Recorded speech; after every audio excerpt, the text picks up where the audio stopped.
Hi friends, welcome back to Nanda voice. ఎలా ఉన్నారు అందరూ? నేనైతే చాలా బాగున్నాను. మీరు కూడా బాగుండాలి అనుకుంటున్నాను. సో వీడియోలోకి వెళ్తే ఈరోజు చాలా ముఖ్యమైన విషయం అండి. మన ఆడవాళ్ళకి చాలా ఇష్టమైన బంగారం గురించి. సో బంగారం అనంగా నేనేదో బంగారం రేటు పడిపోయింది, బంగారం కొనుక్కోండి అని ఏం చెప్పట్లేదు. సో ఏంటంటే ఇప్పుడు మనం బంగారం అనగానే దాన్నొక వస్తువుగా చూడం. అదొక ఎమోషన్ అన్నమాట.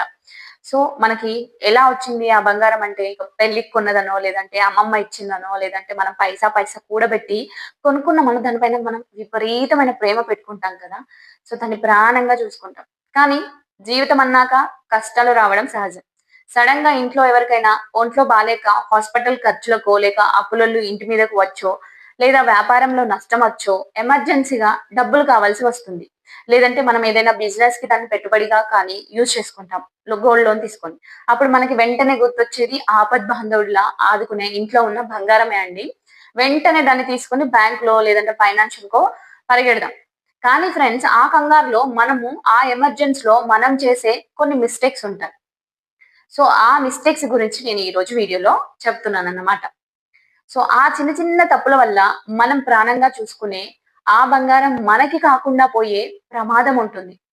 సో గోల్డ్ లోన్ తీసుకున్నప్పుడు ఇలాంటి జాగ్రత్తలనేది మనం తప్పకుండా పాటించాలి. సో మీరు గోల్డ్ లోన్ తీసుకున్నారంటే మీకు ఈ వీడియో ఖచ్చితంగా యూజ్ అవుతుంది. సో ముందే అవగాహన లేకపోతే అసలుకే ఎసరు వస్తుంది కదా! అందుకే ఈరోజు ఈ వీడియోలో గోల్డ్ లోన్ తీసుకునే ముందు ఖచ్చితంగా మనం తెలుసుకోవాల్సిన 5 పెద్ద తప్పుల గురించి డీటెయిల్‌గా మాట్లాడుకుందాం. ఈ వీడియోని ఎక్కడ స్కిప్ చేయకుండా చివరి వరకు చూడండి. ఎందుకంటే మూడవ పాయింట్ మీ జేబుకు చిల్లు పడకుండా కాపాడుతుంది. సో ఫస్ట్ వన్ నంబర్ 1 మనం చేసే మిస్టేక్‌లో నంబర్ 1 మిస్టేక్ ఏంటంటే ఎక్కడ పడితే అక్కడ తీసుకోవడం. ఎక్కడ లోన్ తీసుకుంటున్నామని ఆలోచించకపోవడం. మనకు డబ్బులు అర్జెంటు అనగానే వీధి చివర ఉన్న ఫైనాన్స్ షాప్ వాడో లేదా ప్రైవేట్ యాప్స్ ద్వారానో వెంటనే లోన్ తీసుకుంటాం. వాళ్ళు 5 నిమిషాల్లో డబ్బులు ఇస్తారు అని. కానీ అక్కడే ఉంది అసలు చిక్కు. మీరు గమనిస్తే ప్రభుత్వ లేదా పెద్ద ప్రైవేట్ బ్యాంకుల్లో వడ్డీ రేటు సంవత్సరానికి సుమారుగా 8% నుండి 10% వరకు ఉంటుంది. అంటే రూపాయలకి 70 పైసల నుంచి 80 పైసలు మాత్రమే.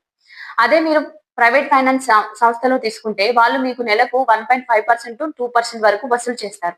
అంటే సంవత్సరానికి 18% 24% వడ్డీ పడుతుంది. ఫర్ ఎగ్జాంపుల్ మీరు ఒక గోల్డ్ లోన్ తీసుకున్నారు. ఎంత తీసుకున్నారు అంటే ఒక ఆహ్, 1,00,000 తీసుకున్నారనుకోండి. హ్మ్. బ్యాంకుల్లో అయితే సంవత్సరానికి 9,000 పడుతుంది. అవునా? అది మనం సంవత్సరానికి కరెక్ట్‌గా వడ్డీ కడితే. అదే ప్రైవేట్ ఫైనాన్స్‌లో దాదాపు 20,000 నుంచి 24,000 పడుతుంది. గుర్తుపట్టారా? మనకెంత లాస్ వస్తుందో అని. సో, రూపాయలని వరకే ఇప్పుడు నార్మల్‌గా వీటి మధ్య తేడా ఏంటో మనం ఎందుకు ఎమర్జెన్సీ ఉన్నప్పటికీ కాస్త ఓపిక చేసుకొని 2, 3 బ్యాంకులు వడ్డీ రేట్లు కంపేర్ చేసి ఎక్కడ తక్కువుంటే అక్కడే తీసుకోవడం అనేది మంచిదని చెప్పడానికే ఈ పాయింట్ చెప్పాను. So, second point. మీకు తెలుసా అసలకి మనం గోల్డ్ లోన్ తీసుకుంటామని వెళ్తాం. కానీ ఫీజుల గురించి అడగం.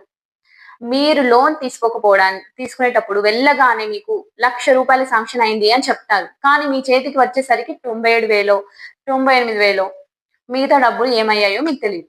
సో, అప్పుడు మీరు అడుగుతారు మిగతా డబ్బులు ఏమయ్యాయి అని. వాళ్ళేమంటారు? ప్రాసెసింగ్ ఫీజ్ అండి, వాల్యుయేషన్ ఫీజ్ అండి అంటారు. బ్యాంకులు మీ బంగారాన్ని చెక్ చేయడానికి ఒక అప్రైజర్ అంటే స్వర్ణకారుడిని పిలుస్తారు. అతనికి మీరే ఫీజు కట్టాలి. అలాగే డాక్యుమెంటేషన్ ఫీజ్ అని లాగుతారు. కొన్ని ప్రైవేట్ సంస్థలైతే ఆ ఫీజుల పేరుతో చాలా డబ్బులు ఖర్చు చేస్తాయి. అందుకే మీరు మీ బంగారాన్ని టేబుల్ మీద పెట్టే ముందు, సార్ ఇందులో ప్రాసెసింగ్ ఫీజ్ ఎంత? అప్రైజర్ ఫీజ్ ఎంత? ఇంకేమైనా హిడెన్ ఛార్జీలు ఉన్నాయా? అని ముందే అడిగి తెలుసుకోండి. ఎక్కడ ఈ ఛార్జీలు తక్కువ ఉంటాయో చూసుకొని అక్కడే లోన్ ప్రొసీడ్ అవ్వండి. సో, ఇక మూడవ తప్పేంటంటే చాలా మంది ఇక్కడే బుక్ అయిపోతారండి. అదే రీపేమెంట్ ఆప్షన్. మీరు గోల్డ్ లోన్ తీసుకునేటప్పుడు వాళ్ళు 2 ఆప్షన్స్ ఇస్తారు. ఒకటి నెల నెలా వడ్డీ కట్టుకోవడం, లేదా వాయిదాలు అంటే ఈఎంఐ ద్వారా కట్టుకోవడం. ఇంకా రెండవది బుల్లెట్ రీపేమెంట్. అంటే మీకు సంవత్సరం టైమ్ ఇస్తారు. మీరు నెల నెలా వడ్డీ కట్టాల్సిన పని లేదు. కరెక్ట్‌గా సంవత్సరం తిరిగేసరికి అసలు వడ్డీ కలిపి ఒకేసారి కట్టేసి మీ బంగారం మీరు వెళ్ళిపోవచ్చన్నమాట. సో, వినడానికి బావుంటుంది. కానీ నెల నెలా టెన్షన్ లేదు అనిపిస్తుంది. కానీ ఇక్కడే ఉంది పెద్ద ట్రాప్. మీరు నెల నెలా వడ్డీ కట్టకపోతే, ఆ వడ్డీని అసలుకు కలిపేసి మళ్ళీ దాని మీద వడ్డీ వేస్తారు. దీన్నే చక్రవడ్డీ అంటారు. మీరు చివర్లో కట్టేటప్పుడు ఆ అమౌంట్ చూసి షాక్ అవుతారు. ఒకవేళ ఆ టైంకి మీ దగ్గర పెద్ద అమౌంట్ లేకపోతే ఫైన్ పడుతుంది. చివరికి బంగారం వేలానికి పోతుంది. కాబట్టి నా సలహా ఏంటంటే మీరు తీసుకున్నది చిన్న అమౌంట్ అయినా, పెద్ద అమౌంట్ అయినా కుదిరితే నెల నెల అసలులో కొంత వడ్డీ కట్టుకుంటూ రండి. కనీసం నెల నెల వడ్డీ అయినా ఖచ్చితంగా కట్టేయండి. అప్పుడే మీ బంగారం అనేది సేఫ్‌గా ఉంటుంది. సో, ఇక నంబర్ 4 నాలుగవ తప్పు. ఎల్‌టివి అంటే లోన్ టు వాల్యూ రేషియో. దీని గురించి అవగాహన లేకపోవడం. ఇప్పుడు ఆర్‌బీఐ రూల్స్ ప్రకారం మీ బంగారం ఎంత రేటు ఉంటే దాని మీద గరిష్టంగా 75% వరకే మాత్రమే లోన్ ఉంటుంది. అంటే మీ బంగారం వాల్యూ రూ. 1,00,000 అయితే మీకు 75,000 అలా వస్తాయి. అయితే ఇక్కడ మీరు గుర్తుపెట్టుకోవాల్సిన విషయం ఒకటుంది. దాన్ని బ్యాంకింగ్ భాషలో మార్జిన్ కాల్ అంటారు. మీరు లోన్ తీసుకున్నప్పుడు బంగారం రేటు ఎక్కువగా ఉండి సడెన్‌గా మార్కెట్‌లో బంగారం రేటు బాగా పడిపోయిందనుకోండి, అప్పుడు బ్యాంక్ వాళ్ళు మీకు ఫోన్ చేస్తారు. సార్ మీరు పెట్టిన బంగారం రేటు పడిపోయింది. కాబట్టి మీ డిఫరెన్స్ అమౌంట్ ఇప్పుడు కట్టండి. లేదా ఇంకొంచెం బంగారం తెచ్చిపెట్టండి అని అడుగుతారు. ఒకవేళ మీరు ఆ టైంకి స్పందించకపోతే వాళ్ళు యాక్షన్ తీసుకునే ఛాన్స్ ఉంది. కాబట్టి ఎప్పుడు కూడా మీకు అవసరమైనంత మాత్రమే లోన్ తీసుకోండి. మీరు మరీ ఎక్కువగా తీసుకోకండి. వాళ్ళు మన బంగారం మీద ఫుల్‌గా ఇస్తున్నారు కదా అని మొత్తం తీసుకోకండి. సో, ఇది నంబర్ 4 అండి. ఇక నంబర్ 5 మనం బంగారం తీసుకుంటాం. ఓకే. కానీ ఏం చేస్తామంటే అగ్రీమెంట్ పేపర్స్ సరిగ్గా చదవకపోవడం. మనం కంగారులో వాళ్ళు ఎక్కడ సంతకం పెట్టమంటే అక్కడ పెట్టేస్తాం. కానీ ఒకవేళ మీరు టైంకి డబ్బులు కట్టకపోతే ఏమవుతుంది?